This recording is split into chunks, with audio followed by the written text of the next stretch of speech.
Hi guys, I wanted to get back on here and share with you some things that I've been learning about in the book of Mark, particularly chapter 6, verses 7 through 13 and 30 through 34. I'll have that down below in the description if you want to see that again. So this is going to be picking up right before Jesus does the famous miracle of him feeding the 5,000. And that's a very well known thing that you've probably heard before in a sermon or in Sunday school or just in general. If people know about the miracles, that's usually the one that they name off the top of their head. So we'll be going into that miracle itself in a future video. But for this one, we'll be talking about what's happening right before that. So I will go ahead and read through verses 30 through 34, and then we'll go back and cover verses 7 through 13 a little bit later in the video. So let's go ahead and read that first. Okay, picking up at verse 30. The apostles returned to Jesus and told him all that they had done and taught. And he said to them, "Come away by yourselves to a desolate place and rest a while. For many were coming and going, and they had no leisure even to eat. And they went away to boat to a desolate place by themselves.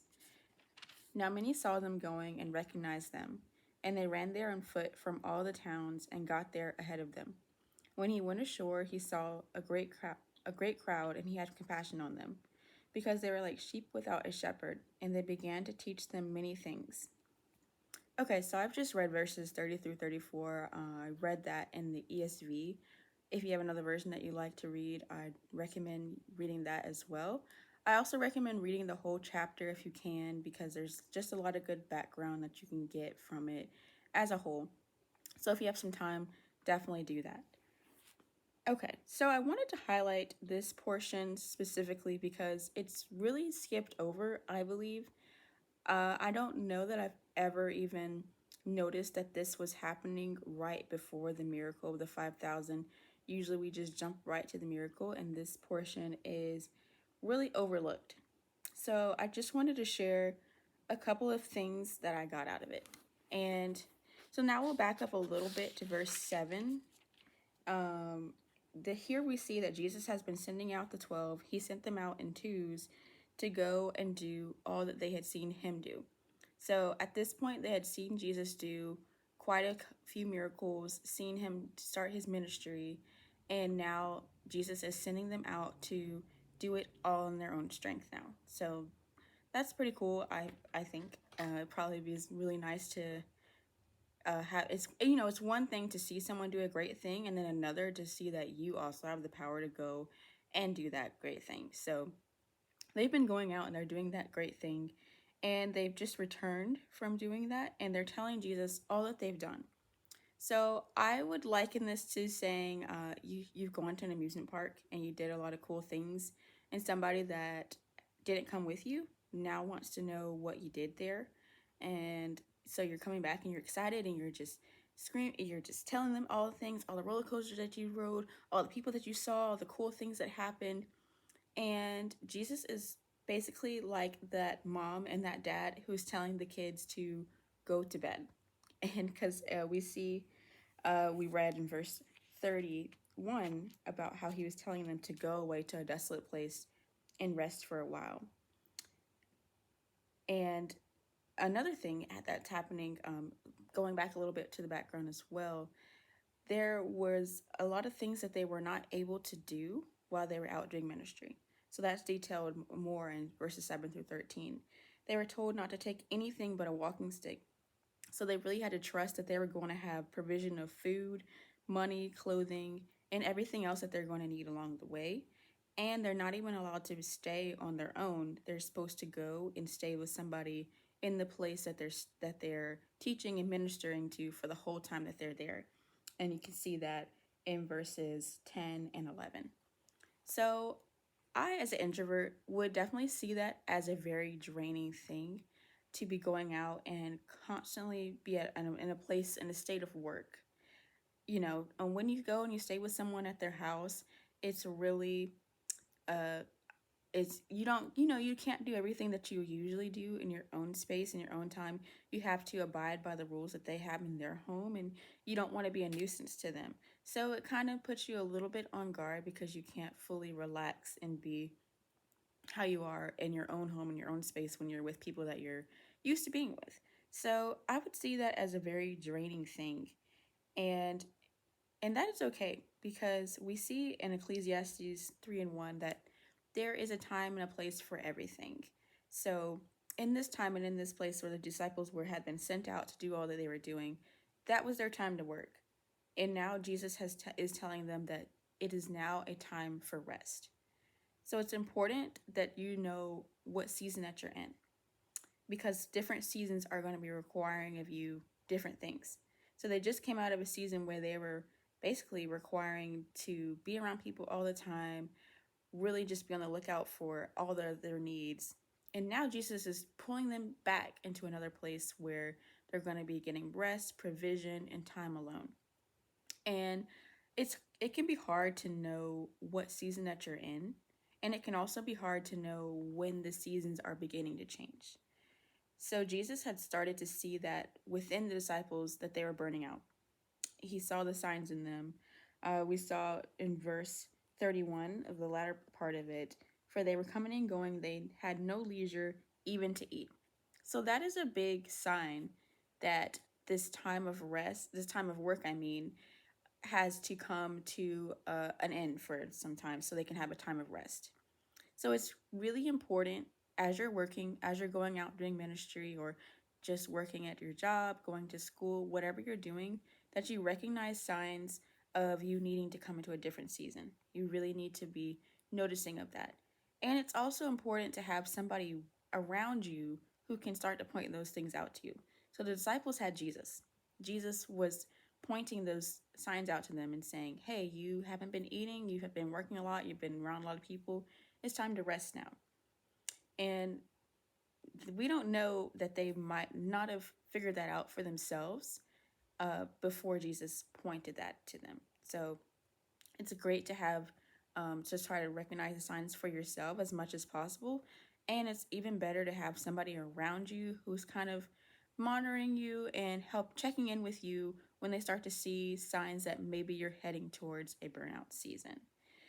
Because that's not one that we want to stay in. That's one we would like to avoid if we can. And the only way we can do that is if we recognize the seasons that we're in and the ways that we can transition to another one. So Jesus is telling them to rest and telling them to do things that maybe that they would enjoy more, require a little bit less of them. It's really important to do this as well. I know a lot of times we in our society as well, we see rest as a really a bad thing. We see it as laziness or something that we doing that is not productive. But I want to say that rest is definitely required because we all know we've all had that one time where we were studying for a test and it's getting to be about 2:30 in the morning and you have to make a decision if you're going to go to bed or if you're going to keep studying. You know, if you keep studying, your quality of studying is drastically going down because you don't have much rest.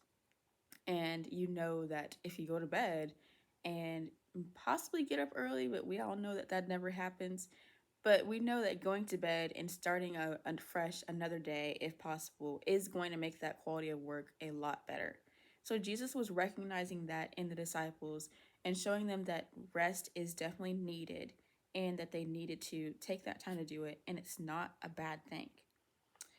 We have to make sure that we are not neglecting our time with God while we're trying to do ministry, do work, do whatever we're doing, because we cannot pour into anybody if we're pouring out of an empty cup. If nothing is coming into us, if we have no provision, no food coming into us, bread of life, all of that, if we don't have any of that coming into us, we can't expect our ministry and our work to be fruitful and for it to even be able to continue for a long amounts of time. And we'll also see in Matthew 11 and 28, so we'll flip to that really quick as well. Come to me, all who labor and are heavy laden, and I will give you rest. So this was a command that Jesus gives to all of us. Anyone who is weary, anyone who is heavy laden, we are all called to come and rest in God. And another well-known verse that you might have heard is Galatians 6 and 9, where we are told to not grow weary in well-doing. So I believe that the only way that we're able to not grow weary in well-doing is by coming to God. We cannot do that in our own self. We see it right here in Matthew 11. He's telling us to come, all who labor and are heavy laden, and he gives rest. So a great indicator of you coming into a burnout season is that you are starting to grow weary in well doing. The things that you're supposed to be doing, the ministries that you're a part of, and you realize that you're growing weary, that's an indicator that you're inching towards a burnout, and it shows that you need to come back to God and spend some more time with Him, spend some recharge time, possibly take some time away from the things that you do, so that you can come back stronger. Let's see. So Jesus was really teaching them that in this moment, and we know that this is happening right before a big thing is about to come. So a lot of times the Lord will call us into a resting time right before a bigger thing is coming. So we'll see that as we go into reading about the 5,000. But for this portion right here, we're just kind of talking about how important it is to rest. So they get into the boat and they travel across the sea. They're being followed by people who have just seen them do these great things. They've seen the disciples go out and do it, and we're sure that while the disciples were going out, that Jesus was more than likely continuing to do his ministry as well. So they see Jesus and they follow him, and they beat him to the other side of the sea. So that really was a short rest period for them. It was really just a boat ride that they had. We don't know how long this boat ride took. It does not say. It just says that the crowd beat them there before they could even get there. And as the disciples and as people, they probably were feeling like, wow, I just now got a chance to rest, and now people are chasing after me, and I have to go right back to work. And I know a lot of us have definitely felt like that. I felt like that before when I go to sleep for work and then the alarm clock goes off way too quickly. I think that's probably what the disciples were feeling like. They wanted to snooze that alarm. But Jesus was not the same way. We read in verses 33 and 34 about how Jesus had compassion on them, and he saw them as sheep that were without a shepherd. And he loved them, and he took that time to care for them and teach them. So that's really encouraging to me, because oftentimes we can feel like a burden to people if we're constantly coming to them for help or for guidance. But it's great to know that we can never do that with God. He is always happy to see us. He is always going to be there teaching us, caring for us, and looking out for us ultimately. And so we don't ever have to feel like we are bothering him. He expects us to come to him, and he desires that we do that. And so I really just wanted to share that with you guys. And I wanted to leave you with a question. You can answer it in the comments below if you'd like. What season of life are you in, and how have you been getting through it? And a little bit of a follow-up question: how do you determine when you're moving into a newer season?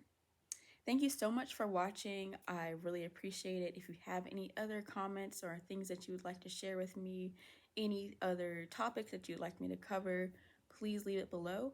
And I appreciate you watching.